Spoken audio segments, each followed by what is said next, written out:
कन्हैया कन्हैया बुलाया करेंगे, लताओं में ब्रज की गुजारा करेंगे। जो रूठेंगे हमसे वो बांके बिहारी, जो रूठेंगे हमसे वो बांके बिहारी।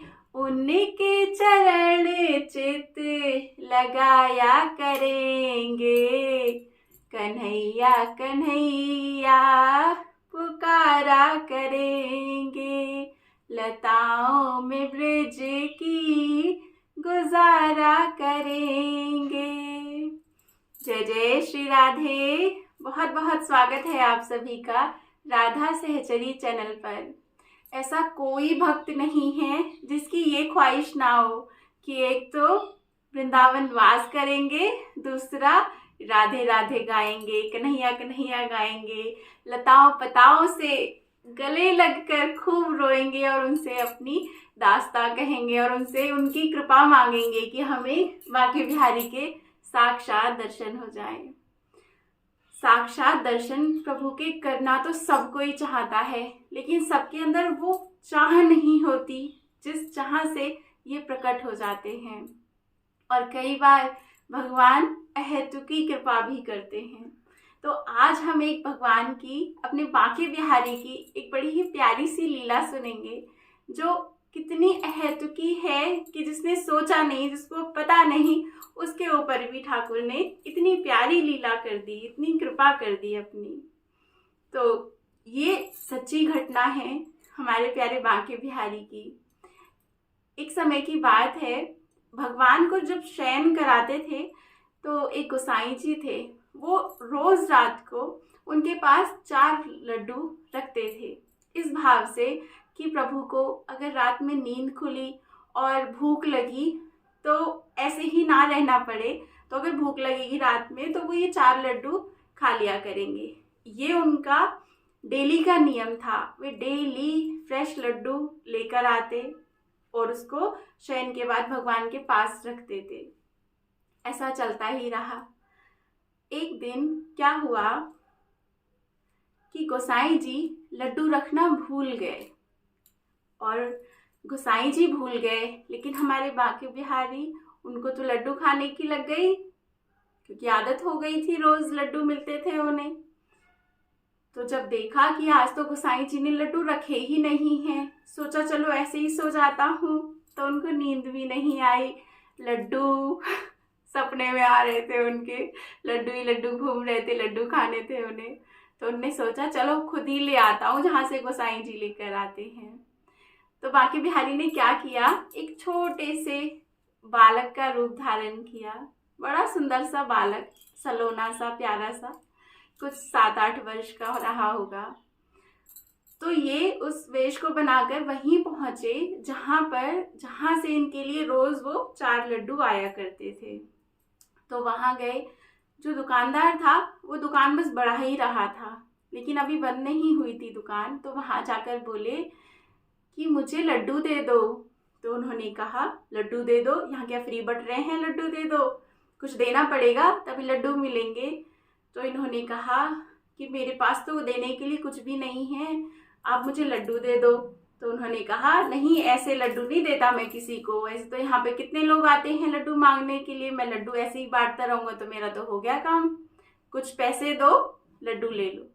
तो बालक छोटा सा, उसको तो लड्डू खाने ही थे।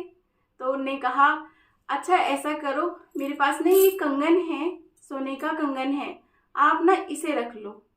तो उन्होंने कहा दुकानदार ने कि नहीं नहीं, मुझे तेरा कंगन नहीं चाहिए। तो उन्होंने कहा नहीं, लेकिन मुझे लड्डू खाने और आप लड्डू ऐसे नहीं दे रहे हो, तो मुझे आप कंगन रख लो, कोई प्रॉब्लम नहीं है, मेरे पास बहुत है, लेकिन आप मुझे लड्डू दे दो। तो दुकानदार ने जैसे ही लड्डू रखे इनके पास में, हालांकि वो कंगन लेना तो नहीं चाह रहा था, बट फिर भी सोचा चलो ठीक है ना, दे रहा है खुद से, तो मैं तो नहीं मांग रहा, खुद से दे रहा है तो कोई बात नहीं। तो ये इन्होंने भी क्या किया, फटाफट से कंगन उतार के वहीं रख दिया उसकी दुकान में, और वो लड्डू उठाकर भाग चले। और ये तो लीला हुई रात की। खूब अच्छे से आनंद से लड्डू खाए और सो गए। तब इनको नींद भी आ गई। लेकिन जब अगली सुबह हुई तब क्या देखा कि ठाकुर के हाथ में जो कंगन रहता है वो कंगन नहीं है। अब ठाकुर जी का कंगन है, बांके बिहारी का कंगन है, तो ऐसे ही खो जाना, ऐसे तो नहीं सोच सकते कि खो गया।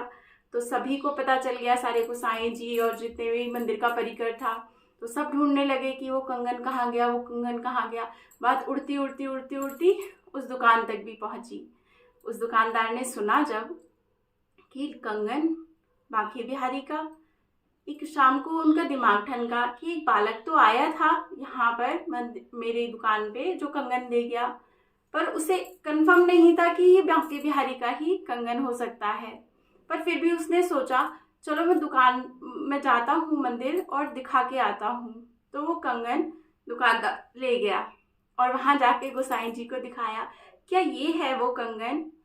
तो गोसाई जी ने जैसे ही देखा बोले, अरे हाँ, ये तो वही कंगन है हमारे बांके बिहारी का, यही तो वो धारण करके रखते हैं, ये तुम्हारे पास कैसे आया? तो बस वो कह तो कुछ नहीं पाए, बस रोते ही रहे और बोले, ये तो बस इनकी कृपा, कि कैसी कृपा की मुझ पर, ऐसा तो मेरा कोई भाव भी नहीं था उनके दर्शन का। लेकिन एक बालक के स्वरूप में स्वयं बांके बिहारी मेरे दुकान पर आए थे और शायद मुझसे 4 लड्डू ले गए वो। तो उन्होंने कहा 4 लड्डू ले गए। गोसाई जी को फटाफट याद आया कि अरे मुझसे गलती हो गई, मैं रोज रात को बांके बिहारी के लिए लड्डू रखता था, लेकिन कल शाम मैंने नहीं रखे थे और ऐसे ही शयन करा दिया था। और सबको समझ आया कि अच्छा, तो देखो कितने प्रेम से आप लड्डू रखते थे तो ठाकुर उनको आरोपते भी थे, और कल नहीं रखे तो ठाकुर खुद उनको लेने के लिए गए बाजार में और वहाँ ये अपना कंगन दे आए। तो सब बड़े ही भाव विभोर हो गए ठाकुर की ये लीला देखकर। और वो दुकानदार, उसका तो कहना ही क्या, बस वो तो ठाकुर की कृपा को मनाता हुआ हंस रहा, नाच रहा, गा रहा। तो ऐसे सबको बड़ा ही आनंद हुआ। ये प्यारी सी लीला है और ये सत्य घटना है बांके बिहारी जी की, कि वो खुद ही लड्डू लेने गए थे। हमें इस कथा से ये सीखना चाहिए कि हम जो भी अपने सरकार की, अपने घर में जो भी सेवा करते हैं, तो कोशिश ये रहे कि हम जो भी शुरू किया है हम उसको बनाए रखें, क्योंकि अगर हमसे गलती होती है तो उससे कहीं ना कहीं सरकार को कष्ट होता है। तो हमें तो कष्ट नहीं देना है ना उन्हें, हमें तो प्रेम देना है, भाव देने हैं। तो बस हम इस चीज़ का ख्याल रखें। कभी तो हमारे बांके बिहारी हमसे भी खुश हो जाएंगे, हम पर भी प्रसन्न हो जाएंगे और अहेतु की कृपा सब पर करते हैं, तो कभी तो हमारा भी नंबर आएगा। बस उनसे अब उनकी कृपा मांगते रहें, उनसे उनको मांगते रहें, तो एक दिन कृपा बांके बिहारी की, हमारी लाडली की हम पर ज़रूर होगी। तो ये छोटी सी लीला, आशा है आपको बहुत आनंद आया होगा। ऐसी बहुत प्यारी प्यारी सी लीलाएं आगे हम सुनते ही रहेंगे। अगर चैनल को सब्सक्राइब ना किया हो तो ज़रूर करें। जय जय श्री राधे, बांके बिहारी लाल की जय, राधा रानी की जय, श्री वृंदावन धाम की जय। जय जय श्री राधे श्याम।